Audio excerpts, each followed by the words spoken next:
Welcome to the online class the good shepherd education centre अथवा Asha national English school से हिंदी की शिक्षिका Mrs Agnihotri. आज की क्लास कक्षा 4 के विद्यार्थियों के लिए है। आज हम पार्ट 8 से संबंधित आगे के भाग को पढ़ेंगे। Page number 39।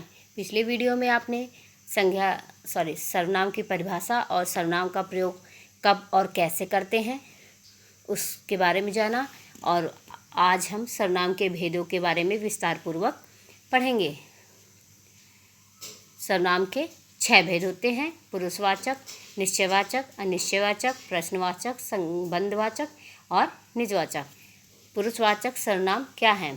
बोलने वाले, सुनने वाले तथा अन्य व्यक्तियों के लिए प्रयोग किए जाने वाले सर्वनाम पुरुषवाचक सर्वनाम कहलाते हैं। जैसे मैं पानी पीता हूँ, तुम क्या कर रहे हो, वह सो गया। मैं पानी पीता हूँ कहने वाला है, तुम क्या कर रहे हो सुनने वाला, वह सो गया अन्य व्यक्ति। इन्हें इन नामों से भी जाना जाता है: कहने वाला उत्तम पुरुष, सुनने वाला मध्य पुरुष, अन्य व्यक्ति अन्य पुरुष। जैसे मैं, हम, मेरा, हमारा ये कहने वाले होते हैं। तुम, तू, आप, आपको आदि सुनने वाला, वह, वे, उस, उसे आदि अन्य पुरुष। आपका दूसरा है निश्चयवाचक सर्वनाम।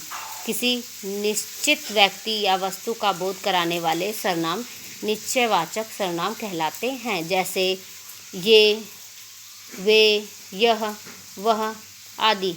जैसे आप अपने चित्र के नीचे लिखे वाक्य को पढ़िए, यह विद्यालय है, तो इस वाक्य से यह निश्चित हो रहा है कि यह विद्यालय ही है। आप अपने पुस्तक में दिए हुए दूसरे चित्र को ध्यानपूर्वक देखिए।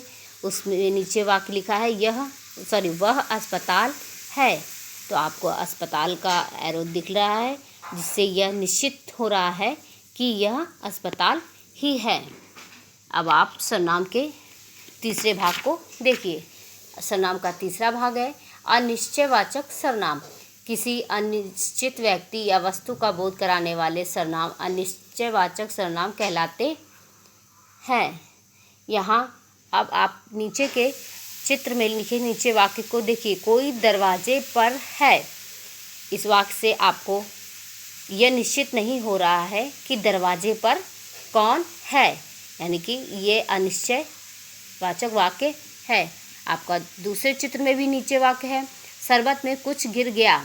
शरबत में कुछ गिरा है, लेकिन क्या इस चीज़ का निश्चय नहीं है, इसलिए ये भी एक अनिश्चयवाचक सर्वनाम है। इसलिए कह सकते हैं कि जब कोई भी वाक्य निश्चित ना हो उसे अनिश्चयवाचक सर्वनाम कहते हैं।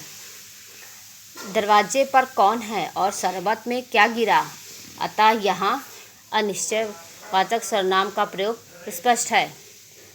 ये आपका प्रश्नवाचक सर्वनाम। प्रश्न पूछने के लिए जिन सर्वनामों का प्रयोग किया जाता है वे प्रश्नवाचक सर्वनाम कहलाते हैं। जैसे आपके चित्र के माध्यम से कौन कौन चलने के लिए तैयार है। आपके दूसरे चित्र में वाक्य पूछा है तुम्हें किससे मिलना है, यानी कि ऐसे वाक्य जिनमें प्रश्नवाचक का संबोधन हो रहा हो वह प्रश्नवाचक सर्वनाम कहलाता है। आपका पांचवा सर्वनाम है संबंधवाचक सर्वनाम। जो सर्वनाम शब्द वाक्य में आए सर्वनाम या संज्ञा शब्दों से संबंध जोड़ते हैं उन्हें संबंध बोधक सर्वनाम कहा जाता है। जैसे वो, जो, जैसी, वैसी, जिसकी, उसकी आदि, यानी कि ऐसे वाक्य जो जैसी, वैसी आदि शब्दों से बने हो। जो पढ़ेगा वो उत्तीर्ण होगा, जैसी करनी वैसी भरनी। आपका अंतिम प्रकार है निजवाचक सर्वनाम। निजवाचक सर्वनाम का प्रयोग स्वयं के लिए किया जाता है, वे निजवाचक सर्वनाम कहलाते हैं। जैसे स्वयं, अपना, खुद। मैं वस्त्र स्वयं सिलूँगी, मैंने अपना काम कर लिया। ऐसे वाक्य जिनसे अपने स्वयं के लिए प्रयोग किया गया हो वो निजवाचक सर्वनाम होते हैं। आज आपने सर्वनाम के 6 प्रकारों के बारे में विस्तार पूर्वक जाना। नेक्स्ट वीडियो में हम आपको इस पाठ से संबंधित एक्सरसाइज कराएंगे। धन्यवाद।